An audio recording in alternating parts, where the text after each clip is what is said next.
Петропавл қаласында Солтүстік Қазақстан облысы әкімінің кубогына КВН халықаралық фестиваль өтті. Әр жыл сайын өтетін бұл жарысқа әр өңірден келген командалар қатысты. Сахнада 10 жыл бойы өнер көрсетіп жүрген көңілді тапқырлар командалар бүгінде көрерменді күлкіге ғарық қылды. Фестиваль 10-й.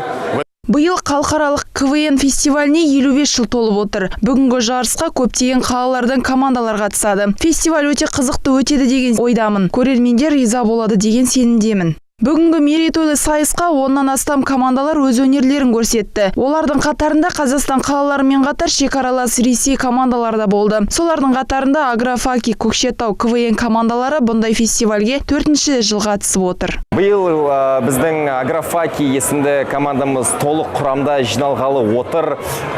Біздің қызылжарлық жанкүйерлерімізге, барша Петропавл қаласының КВН көрермендеріне биыл жаңадан материал, яғни жаңа әзілдерімізді дайындап келіп отырмыз. Сондықтан да жаңа бағдарламамыз барша көрермендердің көңілінен шығып, жүректеріңізден орын таба білеміз деген ойдамын. Әр команда сахнада барынша тырысып бақты. Бар өнерлерін ортаға салып, қазылар алқасының көңілінен шыға білді. Облыс әкімінің кубогы Ақмола облысы командасына бұйырды. Олар бүгінгі фестивальде гран-при жүлдесіне ие болды. Жарыс соңында жеңіске жеткен командаларға бағалы сыйлықтар мен грамоталар, сонымен қатар кубоктар табыс етілді.